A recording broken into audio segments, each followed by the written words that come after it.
G'day viewers, Travis Houghton here, bringing you 5 Battlefield 5 tips today. These are some tips that I don't think I've heard, being on the game since launch. So a couple of these tips are for some casual players, some dads like myself, and some others are to help you survive the battlefield just that little bit better. So my first tip is going to be for assignment management for maximum profit.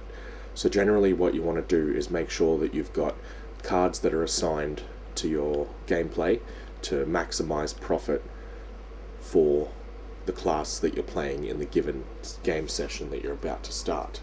So what I'll do is I'll come in here at the start of a game, or maybe I'll go look at my guns first and decide which gun I'm going to be playing with today. And then once I've made my decision on, oh yep, I feel like this gun and this gun, I'll come back to here and make sure that all 4 assignments are optimized for the class and gun that I'm using. So in this case today I feel like playing recon with my rifles, and I can use this one here to build up in the background while I work towards my rifles. This one applies to both the assault one that I've got going over here and the recon one that I've got going over here. So what I would recommend is, when you've completed 2 of these at the end of a round, you would come out here and replace them for 2 more of the appropriate.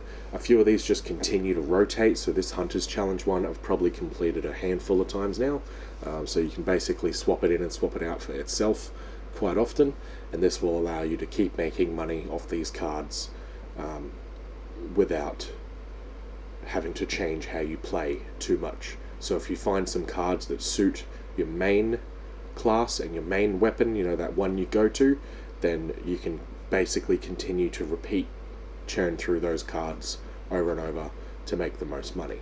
I would recommend always checking on these and making sure you've got at least 3 of them filled, again for maximum profit.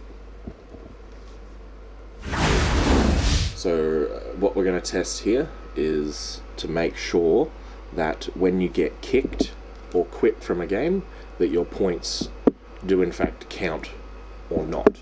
So you can see here currently I've got 6,350 kills and 7,002 deaths. So now we're just going to test is a daily order on a quit. So the easiest daily order here is the medic one, resupply 2 teammates with bandages. So now we're also testing here if kills make it through a quit. So I've just made 2 kills and 1 death, and now I've just got to give some bandages. This might save your life.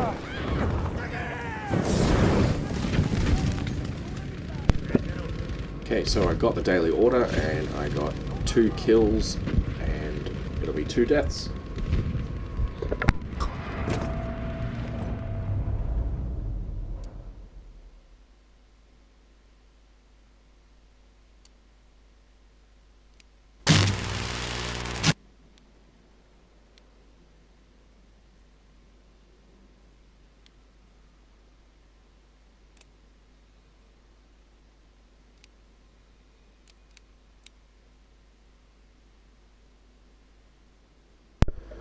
So as you can see, those kills and deaths did not count as I quit the game, and you saw before that the daily order did in fact make it through. So if you get a daily order, it'll count from a quit. If you get a kill or a death, it does not count from a quit.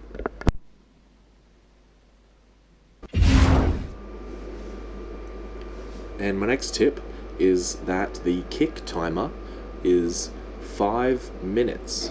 So if you're in a game and you need to get up and do something, whether it's go to the loo or sort out the kids and family or whatever it is, make sure you get back to your chair, hit that controller within 5 minutes flat, or you'll get kicked from the game.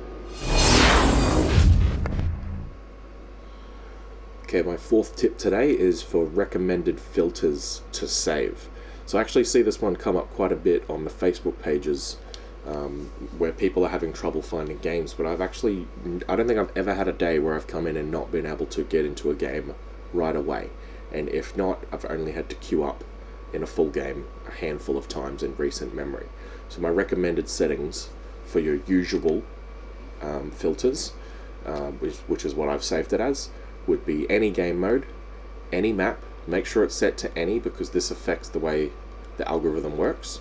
Make sure your free slots are set to 1 to 5, 6 to 10, and 10 plus. And make sure your region is set to Oceania if you're in Australia, or the appropriate one for where you're from. And then you want to hit, obviously, view games. I'll typically sort by players, and then I'll continue hitting refresh until I find the game that I like.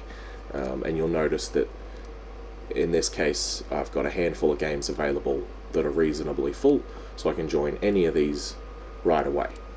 If I come in here with these settings and there's only a couple of games with a couple of people in them, I can revert to my with full settings, which is basically the same, except you include the none on free slots, and this will allow the game to show you the games that are available that are completely full. And you'll see here these have got a couple of people queued ready to go, where these games are available for me to join right away. So if you find that there's no games that are of an appropriate number, like this 10 for example, I don't think the game has started. They're probably just running around doing nothing, so you wouldn't want to join that if you wanted to play right away. These filters that I've shown you here, they allow you to basically join a game that's available instantly. And the lowest I've ever seen here is about 2, and typically it's about 2 to 8 games available at any time. I usually play outside of business hours. Soldiers, we are losing objective Anton. Okay, so this tip is my 5th and final tip.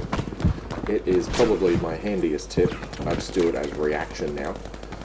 And it is that when you get killed and the game is showing you who killed you, you can press the spot button and it will magic spot exactly on. So you hear it going ding when you press the spot button, while, can you see right there? There's a spot marker exactly where he was. So consider this a free spot.